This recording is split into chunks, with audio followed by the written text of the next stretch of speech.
Our topic this morning is, what is right action? And in the Gita, Sri Krishna gives us a very succinct definition of right action. One who lives united to cosmic wisdom passes beyond the effects of both virtue and vice, even while living in this body. Therefore, devote yourself through wisdom to achieving the oneness of yoga. Such alone is right action, achieving the oneness of yoga.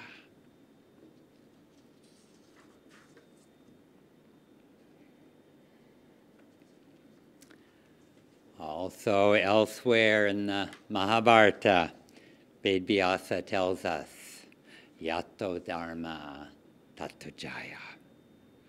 Where there's right action, there is victory. Maybe not today, maybe not tomorrow, but that victory will come. It didn't look too good for the Pandavas for a long time, but then the tide of the battle turned. I had lived at Ananda village for 4 years when we had a forest fire that destroyed almost all of the buildings that we had. And several of our neighbors also lost their houses, and the cause of the fire was a faulty government vehicle. And our neighbors all sued the government and received a good amount of money as a result. And they invited Ananda to join that lawsuit. And Swamiji persuaded us not to. He said that, why make the government pay? Why take out our bad karma on other people around us? It just is adharmic. And it took years for all of us to work to rebuild the community, and yet the lessons that we learned through that effort were irreplaceable. We couldn't have learned them in any other way if things had been easier in some way. And 20 years later, Ananda had another existential lesson as it was faced with a baseless lawsuit that went on for 12 years and brought Ananda to the point of bankruptcy. In the end, we won both legally and dharmically, but the real victory was that we gained a much greater understanding of our purpose and mission, which we never would have gotten in any easier way. It was all divinely meant to be for us to learn right action. Dharma is the action that leads us to self-realization, and this is our highest duty. Krishna says also in the Gita, when a lower duty conflicts with the higher duty, it is no longer a duty. And we all have many duties. Which is the higher one? It can be confusing. And when we don't know which is which, one secret can be to stop the racing mind, to feel our inner center, and go beyond likes and dislikes, and ask yourself some deep questions, and try to feel the answer. Ask yourself, what are my spiritual goals? Where do I feel my deepest loyalties? What action might lead to the oneness of yoga that Krishna refers to? And is there a solution to this question, this problem, that everybody involved could be helped in the long run? Swamiji advises us in making decisions, don't allow anything to take away your own peace of mind. Make that your bottom line. To follow your highest duty might mean making a change, but it's never too late to follow Dharma. It's never too late to do the right thing once you learn what it is. Mahatma Gandhi teaches us that it's just as important how we do something as it is what we do. That violence begets more violence. That ahimsa embodies the ideals of ancient India that we want to manifest in modern India. And we need to individually live the spiritual teachings to be the change that we wish to see in the world around us. K.P. Singh of DLF tells a story of once when they had to tear down a building, and they had to get several tenants first to leave the building. And one lady was afraid, and she refused to leave. And they didn't force her to leave. Mr. Singh said that we can't build a harmonious, a positive enterprise or building or structure on an inharmonious foundation. And he went to visit the lady. And she said, I know why you're here. You're here to ask me to leave. And he said, no, as a matter of fact, my brother-in-law, when he visited you, he said that you make a great cup of coffee. And his office was in the same building, and he would visit this lady often. And they would talk of this and that, but never talked about her leaving. And they actually became lifetime friends. And it was some months later that she came to his office and said, you know, I've decided to leave, that I don't want to inconvenience you anymore. And his higher duty was to make a friend, to maintain harmony, not to build a building.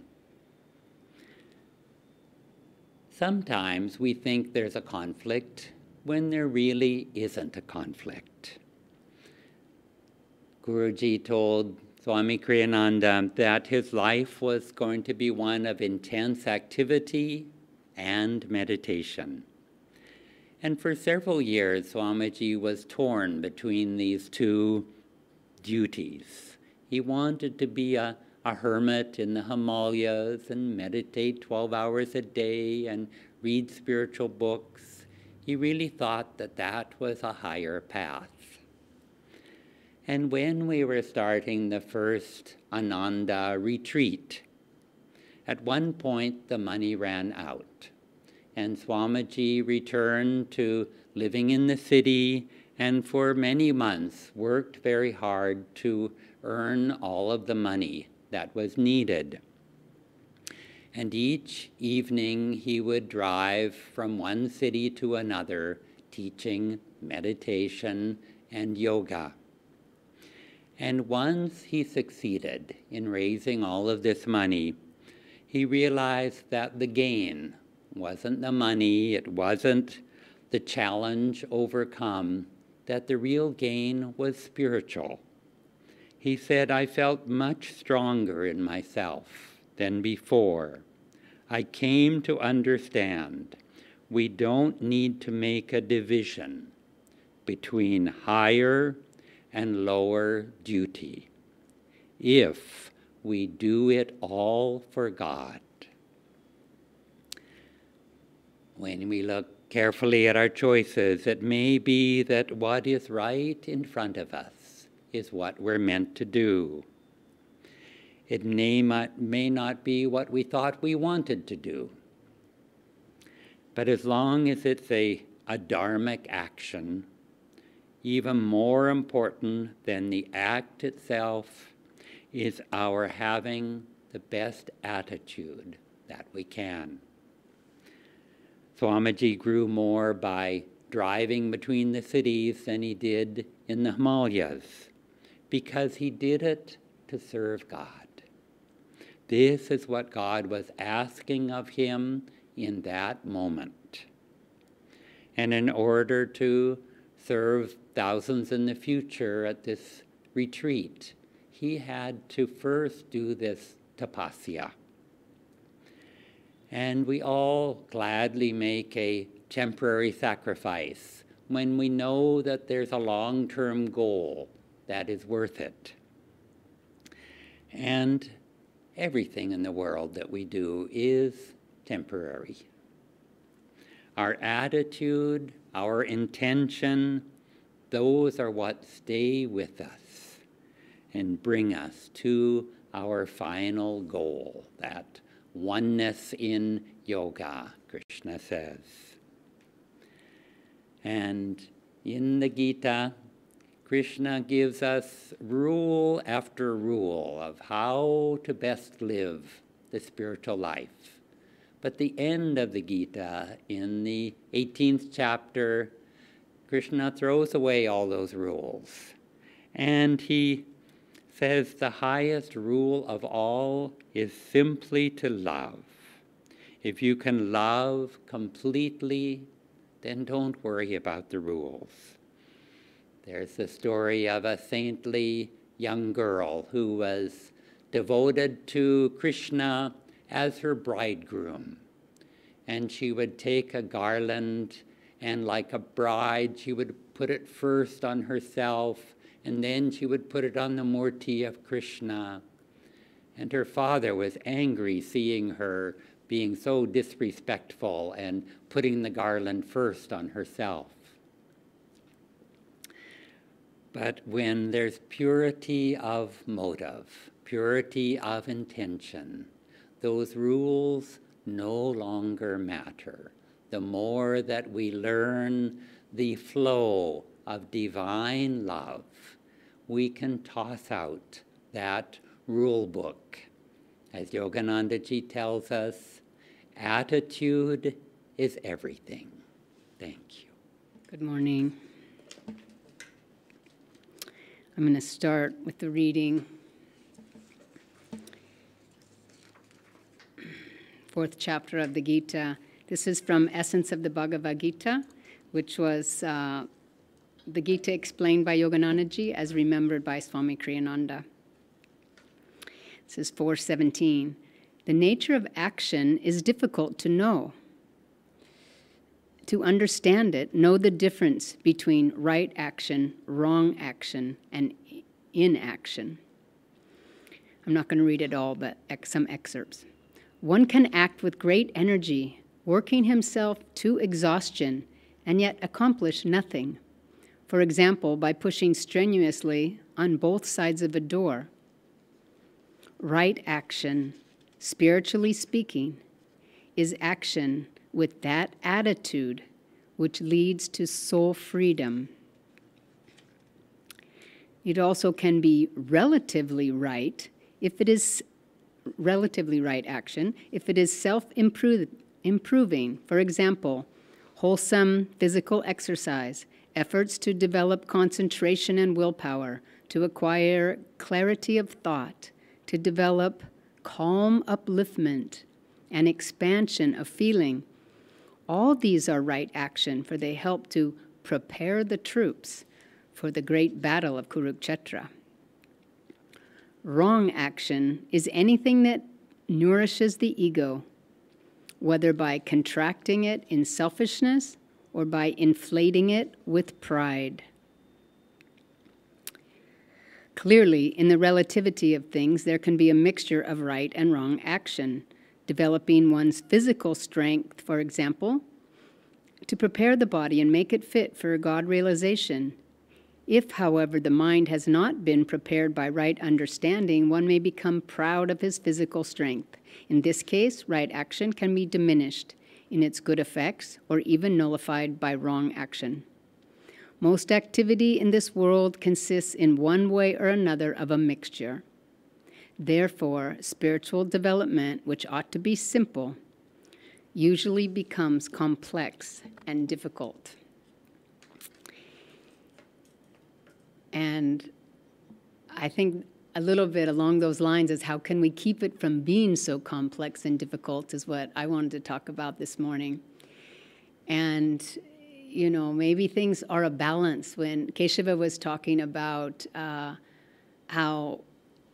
Swamiji balanced his meditation and activity, and in fact, when Swamiji was in the ashram with Yoganandaji, he felt that he really didn't want to become a teacher. He wanted to meditate like a lot of the other monks so that he could become more spiritual. And he asked Master, can't I just meditate more?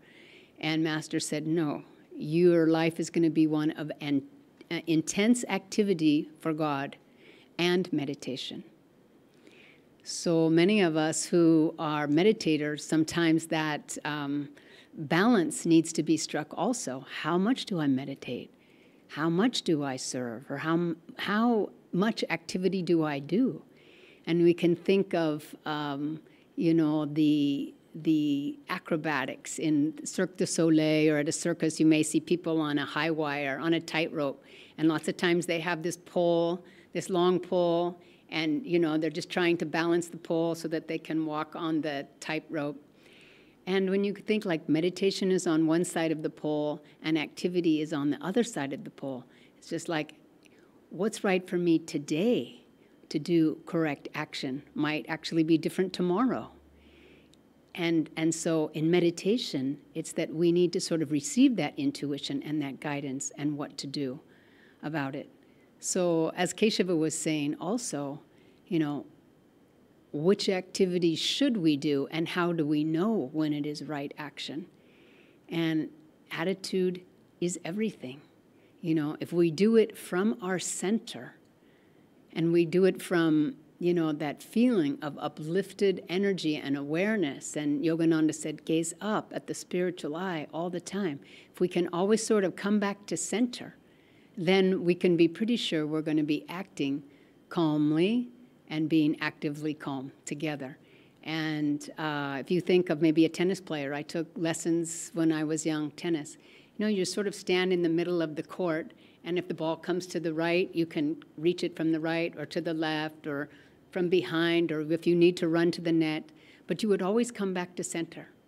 And that's also something that Ananda Yoga does. You know, they start in the center, and if they have an asana, it goes one direction, they always come back to center, take a deep breath, feel their center, and then they go the other direction, always coming back to center.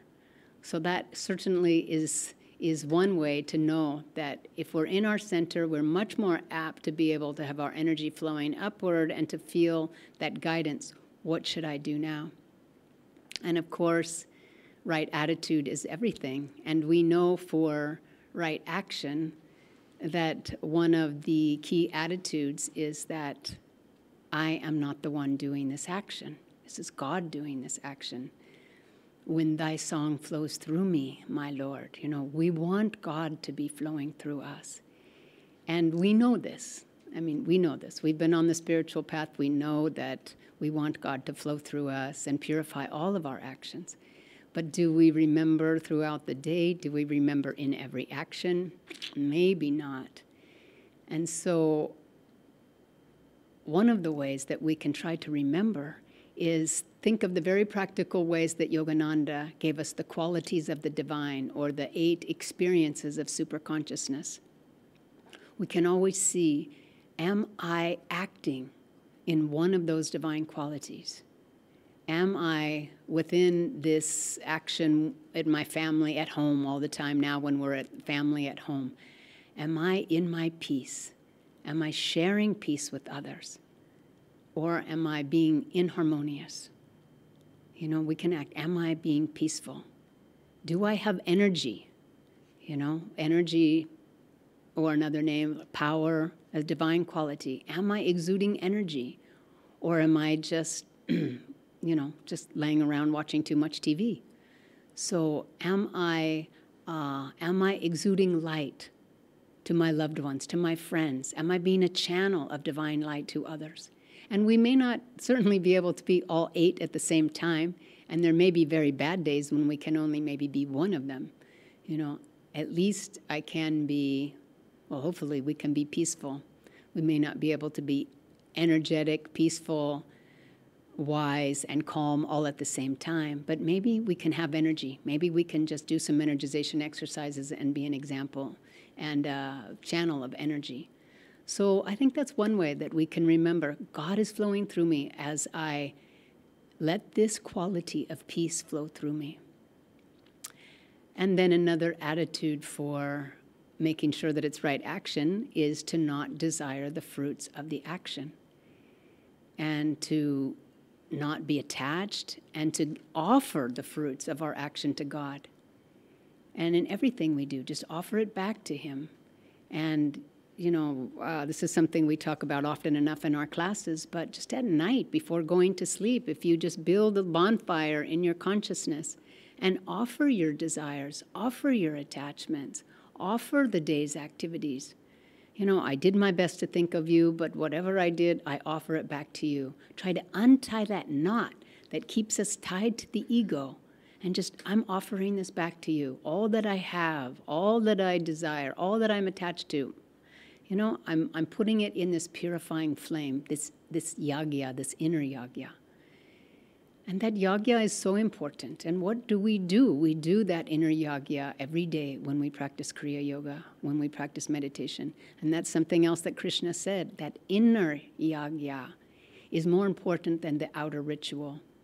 And we love to do the outer ritual because it also reminds us of what we're doing inside every time we meditate.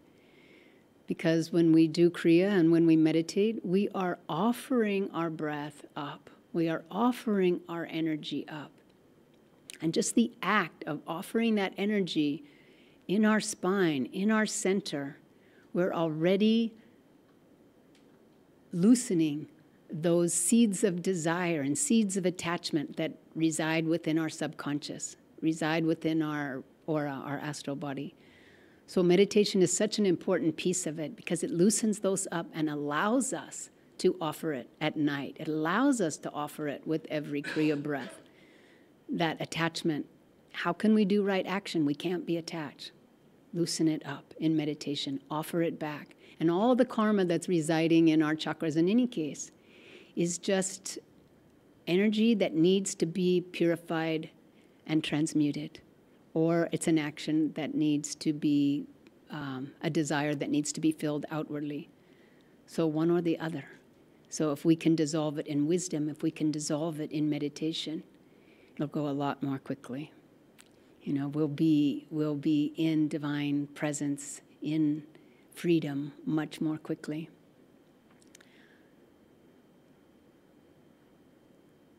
In the Bhagavad Gita, as you know, Yogananda ji assigns psychological traits to all the different characters of the Gita.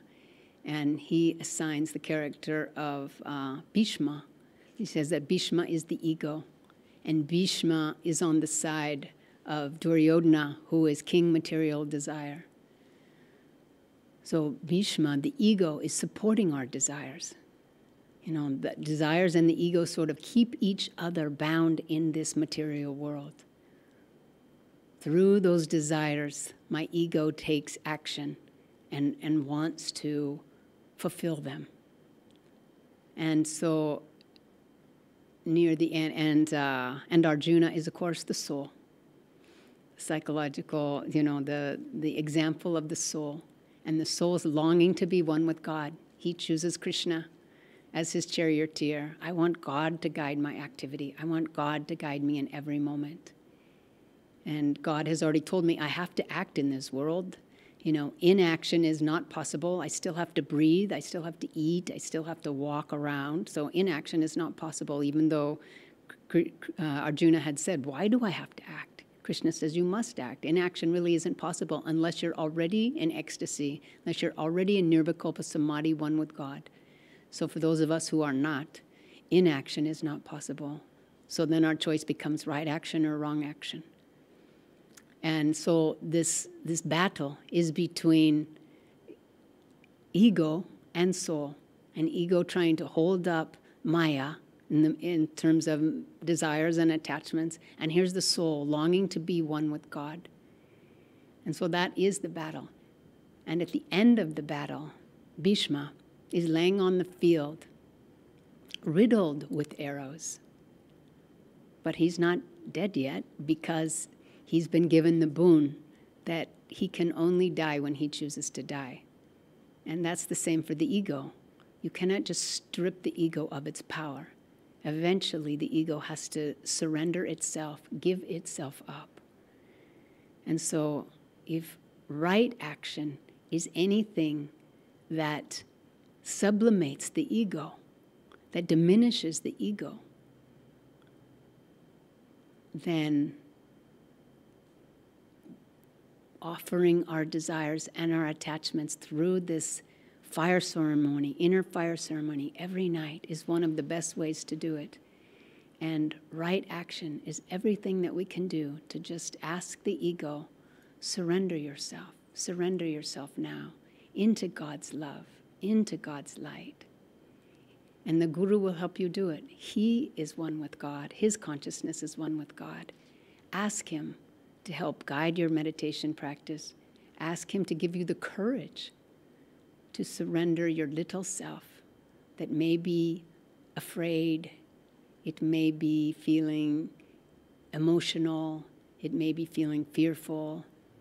But if God is with you, as Krishna was with Arjuna, as our Guru is with us, guiding us, how can we not have that courage to just surrender ourselves to that infinite power, to that infinite divine love that is with us always?